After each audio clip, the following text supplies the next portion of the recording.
Bud Crawford, in the four-belt era, he's the first male fighter to be undisputed. Has it sunk in yet that for the first time in forever, you're not a world champion? No, I feel a champion, no matter what. You know, I win no matter what, and I still feel a champion. So it is what it is. You need to take the loss and accept everything. But I'm gonna continue. Regular fights, mega fights, and then events that forever alter the sport are all part of boxing. When Canelo Alvarez was not just defeated but also outclassed in a systematic manner, the boxing world froze. This wasn't just a defeat, it was an incredible display by a man who was told he was too outmatched, too little, and too inexperienced. We was talking to Roy, we talked to a lot of fighters. I said he'd never seen anybody that could put punches together like this other than Floyd Mayweather. Now, the difference is Floyd fought him, he was 23, so he's much more seasoned now. But he still haven't had anybody who can put punches together like Bud. And Bud had enough pop on those. Hey, yeah, he was still coming forward, but he was like, he ain't run up in there reckless. No, not at all. He had enough power in that thing, like, well, damn. Ooh. Canelo done got, as he's been in those wars and he's gotten slower, it's getting harder and harder for him to cut the ring off, especially against a man. Bud, boxing IQ, wouldn't let him pin him. Bud did his thing, and look, I don't want to steal the joy because Floyd did what he did, and Floyd made it look easy. But Bud made it look equally as easy. Absolutely. Bud did his thing. And we know, and because when Floyd did it, oh, that man ain't but 23. He ain't do this. Oh, you know, Floyd, lot. Now what's the excuse people are going to use? Bud is the older fighter. Bud damn near 39.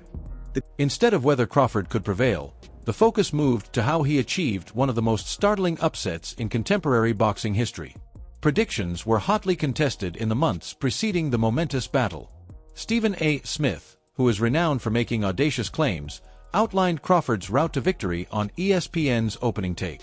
Bud's superior boxing knowledge, discipline, and pace control, in his opinion, would be essential. He predicted that skill, not strength, would win the decision. He cautioned Crawford to trust his skills and stay out of a fight with a very powerful Canelo. What Stephen A. failed to it was anticipated that Crawford would outbox Canelo and confront him in the middle of the ring, exchanging blows and winning. We start from the Ring magazine here with Stephen A. Smith. We've just seen Terence Crawford beat Canelo Alvarez. What are your thoughts on what we just saw there? Well, I appreciate Crawford making my prediction come through.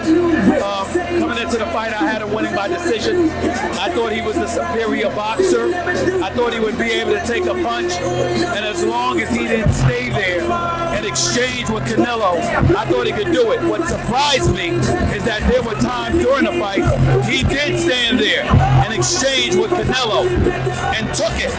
Took the body shots to the liver. Took some headshots. Exchanged.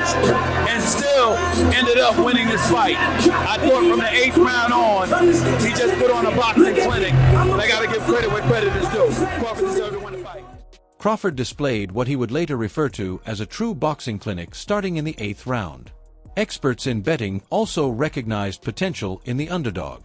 Joey Fortenbaugh, an analyst, pointed out that Canelo's popularity influenced the odds, making Crawford a wise choice for anyone who believes in his abilities. Crawford is a special fighter because he's got a mean streak. He doesn't back up from anything. He's usually the superior boxer in the ring. He finds a way to win. No matter who he's going up against, no matter what power you have, what boxing skills you have, he is truly a generational kind of fighter. He wants to go in the ring and not just beat you, but show you he was the better man.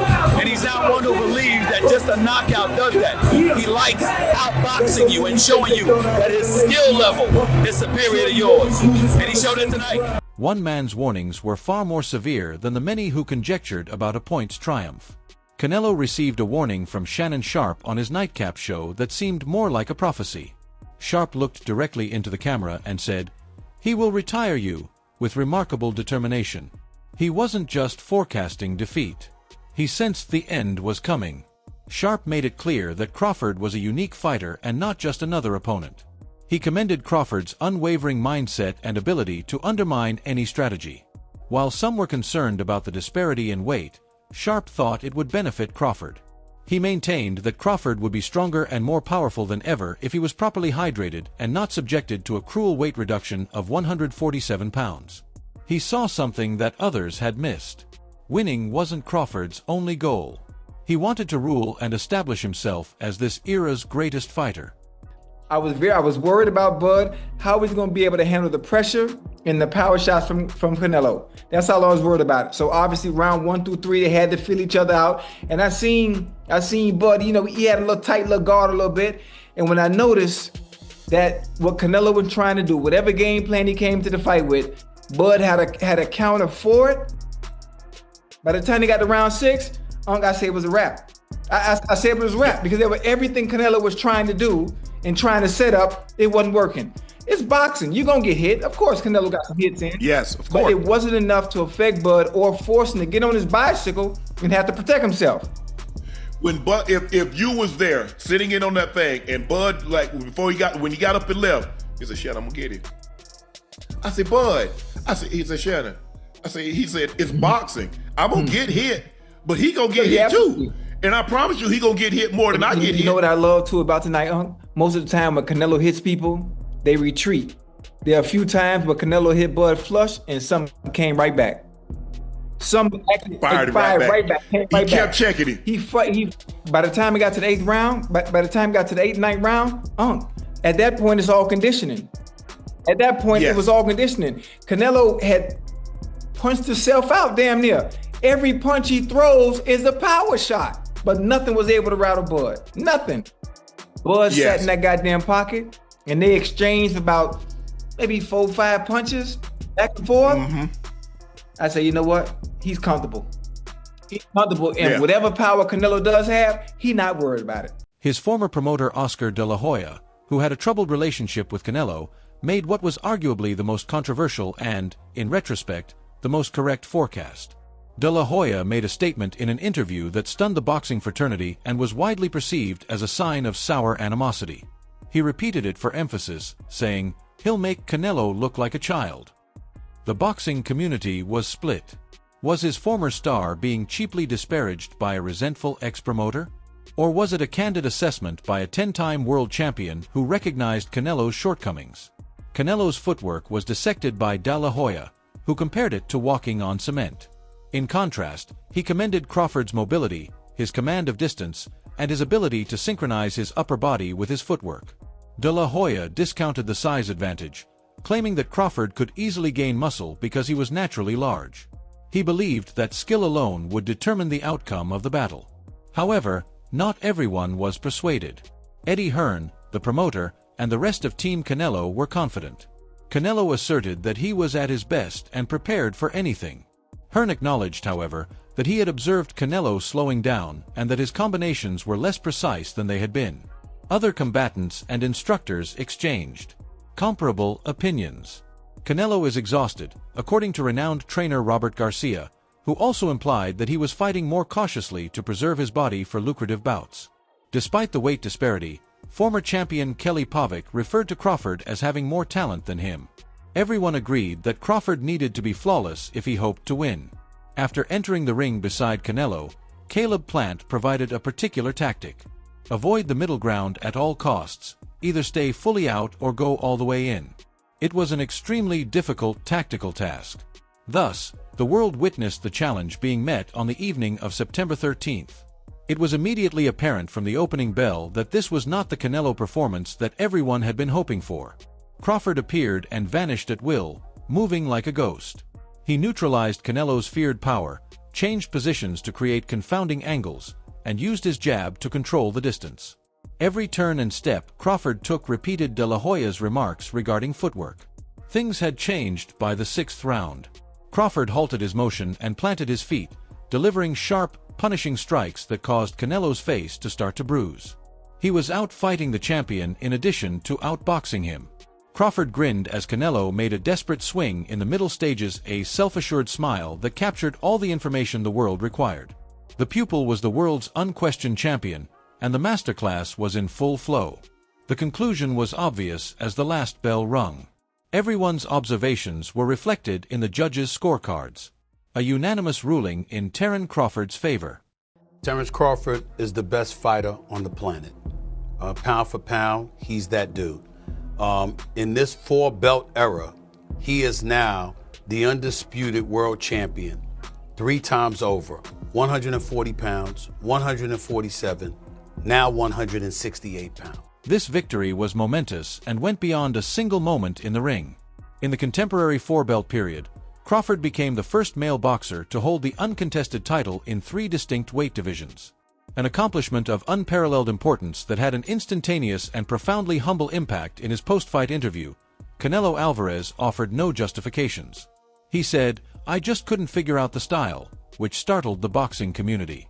"I think Crawford is way better than Floyd Mayweather." It was a significant show of respect when a champion acknowledged that a better boxer had outperformed him. I knew Crawford is a great fighter, and I did what I supposed to do, right? I tried for every way, and I trained really hard, and he deserved all the credit. No, I try my best tonight, and I just cannot figure out the style. Was it something specific, the movement or his speed or power, or what? Was there something you could put your finger on that gave you the most trouble? Everything. Okay. He have everything.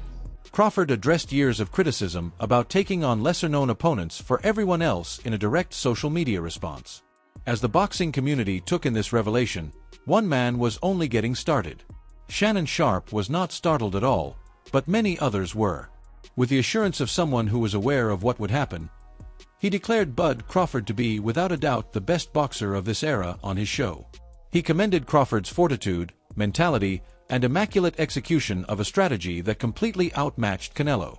Sharpe, though, was equally indignant over the judges' scorecards. He was critical of them for being too close, claiming that anyone who witnessed the bout realized it was a total dominance rather than a close battle. There is no way you thought that those scores were that close. Bud dominated that fight. I'm talking about dominated. He landed cleaner shots. He landed the harder shots. He was active. Yeah, okay. So he followed him around the ring. Yeah, he was pressuring him. But guess what? Every time he come in there, he got slapped. Yeah. Bud won 9 to 10 of those rounds. There's no way in hell, if you watched that fight, you thought Canelo won as many rounds as he did. If they had one more round to go, Bud could have put him down. He ain't had nothing left in the tank, He ain't had no more gas. He was on fumes. He was on fumes. He cited the enormous wagers made on Bud as proof of what astute investors already understood. According to reports, Floyd Mayweather misused a $50,000 wager, and one gambler wagered $2 million to win $2.8 million. Sharpe stated that the scenario has totally changed and that there will probably be talks regarding a rematch in the future. Crawford would now receive the majority of the profits, which would be a significant 7,030 split in his favor. The argument has been resolved. Terence Crawford did more than simply gain weight. He achieved a new degree of brilliance. He demonstrated his skill and self-assurance by taking on the biggest celebrity in the sport in his own weight class. The victor has been overthrown. In boxing, a new era has begun, and as predicted by Shannon Sharpe, a new pound-for-pound #1 has been announced. There is only one unanswered question. What will happen to Canelo Alvarez as he attempts to bounce back from such a crushing defeat? Does anyone in any weight class have the ability to compete against Terence "Bud" Crawford, the master? That concludes today's video. Please remember to hit the bell button, subscribe, and give a like if you liked it so you don't miss any of our next videos. Additionally, remember to leave a comment with your ideas. We'll see you in the future video, so stay tuned.